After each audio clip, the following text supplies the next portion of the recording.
you, Dave, and thank you all for the warm welcome. I had a really great time at the baseball game last night for those that were able to join us there. But, so TTD is, it is obviously a very special organization to me, but one that I think is unique in the labor movement for a lot of reasons. We have 37 unions across every mode. I mean, you might not think that the teachers would be a transportation union, but they are. AFT is an affiliate of ours because they represent school bus drivers, the people who you might not think of every day. But those are union workers.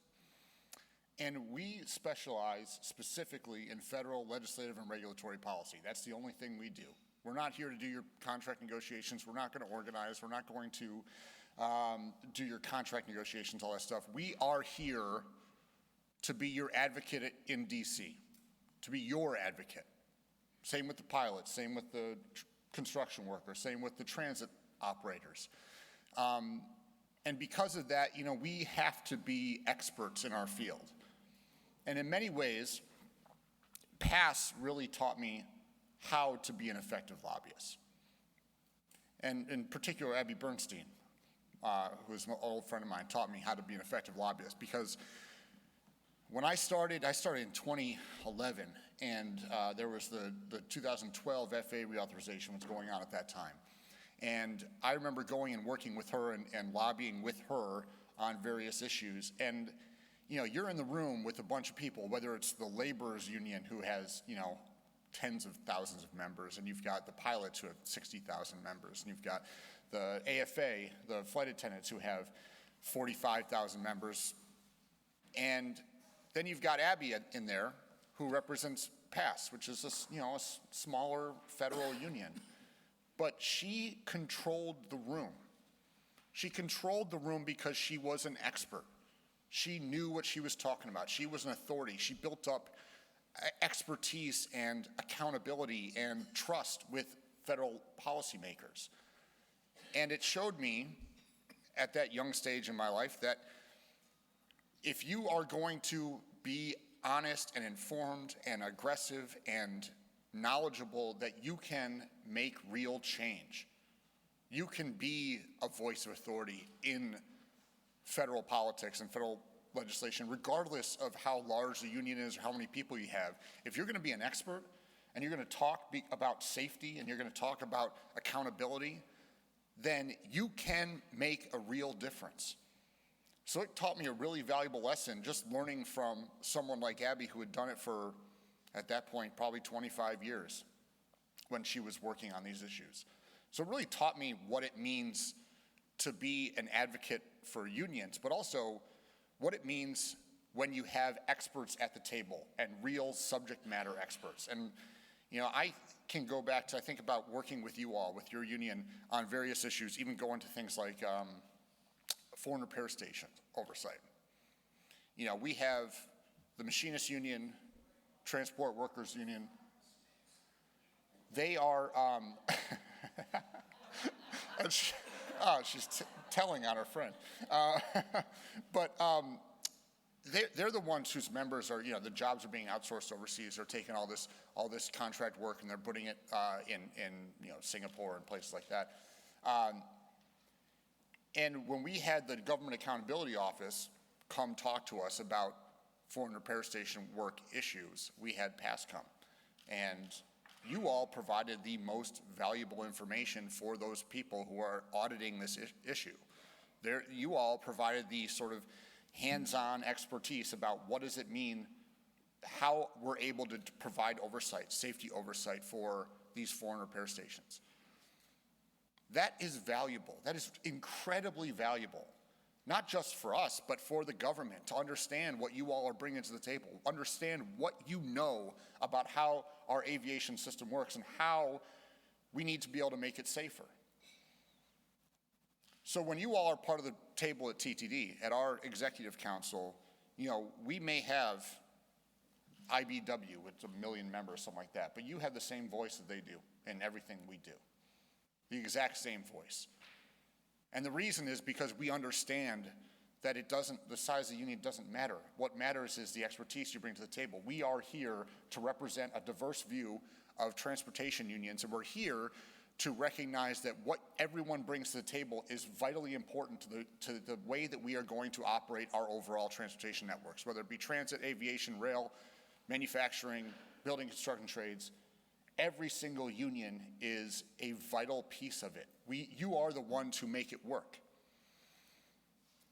So when I look at the last few years, and it's been a very trying time. Some of you may have heard about the potential railroad strike that was happening.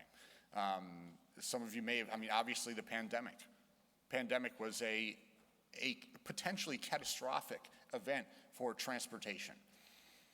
And I cannot think of something that hopefully I cannot think of something that will make me prouder at the end of my career than what the labor movement's response was to the pandemic. Because we not only everyone knew there was going to need to be money, right? We're going to have money to solve some of these, to keep our transportation systems afloat.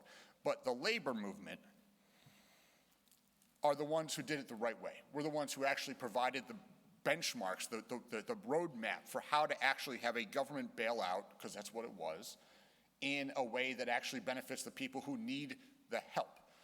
So, for example, when we had money that went to the airlines to save the aviation system, there was language written into that law that we wrote, the labor movement wrote, that ensured that all of the money went towards payroll and benefits for the workers of the airlines. It couldn't go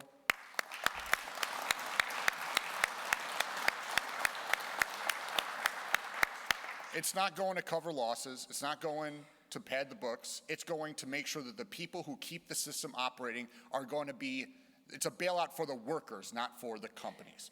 That was vital. We got the same thing for Amtrak. Actually, the first time we didn't quite get that, so they furloughed some people. The second time, when they had the second CARES Act bill, we made Amtrak hire people back. We actually ordered them. We ordered a corporation to hire more people back, return people from furloughs. The transit systems, where you had people who were running the buses in New York and every city around the country, we made sure that money went towards the workers and they could not furlough people. And of course, that was vital to making sure that the people, whether they be doctors or nurses or grocery store workers, the people who couldn't work from home, that the transit system was operating for them. And that's what the labor movement is able to accomplish when we are unified, when we have solidarity, when we fight together. We're able to accomplish these really great things. And then, of course, we have the infrastructure law that just passed that will hopefully, and I'm very confident it will, but we are going to see the largest infusion in funds into our transportation network, including aviation, that we have ever seen in the history of this country.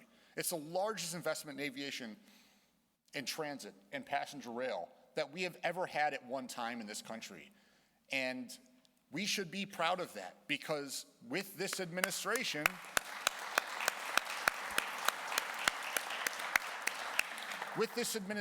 they are putting into all of these grant requests, all these money. They're making sure that they're going to be union jobs. Union jobs are on the manufacturing side, union jobs on the construction side, union jobs on the operating side. And there's one example I want to put here that I think is really illustrative of how effective, when an administration actually talks about being pro-union, how it can actually be, how it affects the decisions of other operators like private companies. So Brightline is a railroad company, right? Brightline runs an operation in Florida right now, Brightline East, that is completely privately operated. The guy owns the Milwaukee Bucks. It's like worth $6 billion, and he is funding this thing. And so it's a non-union operation that runs along the east coast of Florida. They have long had plans to build a railroad between Las Vegas and Los Angeles, the first true high-speed train between Las Vegas and Los Angeles. And their intent all along was to do this privately, do the same model that they had with Brightline East, which is to have it just be, private finance, non-union, all that stuff. Without government money, there's no strings you can attach to it. And then the infrastructure law passed, and there was suddenly $67 billion of funding available for passenger rail entities. And Brightline thought, I might want some of that. Not to blame them. And their person, hearing the way the president spoke, hearing that there was an importance in unions for this administration, they approached us. And they said, hey, how can we be a partner in this? So after some negotiations, we have all 13 rail unions that represent every craft and class in railroads, signed a memorandum of understanding with Brightline West to welcome us onto the property in exchange for our support for their grant request. And by the way, I think they're going to get it. They're going to get their $3 billion. And not only are we going to get union representation with the PLA that's going to represent all the construction workers, we're going to have representation on the property. And in that MOU, we're guaranteed to get contracts at least at the level of the Acela contracts, which is the highest in passenger rail, not just in this country, in the world. So we're talking about setting a standard.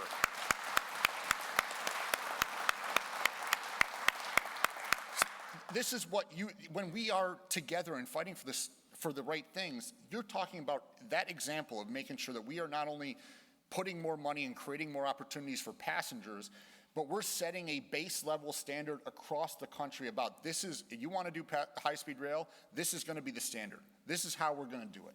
We're going to do it built union, operated union, and we're going to do it with the best wages and benefits you can possibly provide in this country.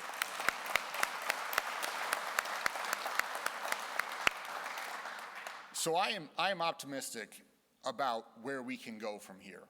And I think that we have collectively not only put on the map what the opportunities are for workers and how important and vital unions are to this country, but more so about how we can actually be part of the solution for any number of problems. And that's certainly going to be true for you all with PASS. I know you're working on getting some contracts done, and hopefully that will be done very soon. And I know you had the acting administrator here to speak to you yesterday or the day before. So, you all are the ones who are going to make sure that our system is modern and safe and effective. We're going to have all these new terminals, new airports. Air travel is not going to slow down. It's going to keep growing. And you all are the ones who are going to keep this operating in a safe way. And when you bring that expertise, when you bring your voice at any level, whether it's at local politics, whether it's the federal level, whether you're coming into DC or not, that is valuable, that is helpful, that is important. When you get your colleagues engaged, when you get them engaged, and you start understanding what it means to be part of a union, or a union that is advocating for better outcomes. And yes, better outcomes for paychecks and benefits and all that stuff, but also better outcomes just for the general public. That's what we are able to provide, what you all are able to provide. So I am really proud to have PASS as part of our organization. I'm proud to have Dave as a friend and have all of you all come up and be able to speak to us about what you know about aviation and how we can make the system better. And when you all have a fight, I guarantee you, TTD and the labor movement is going to be there right next to you every step of the way.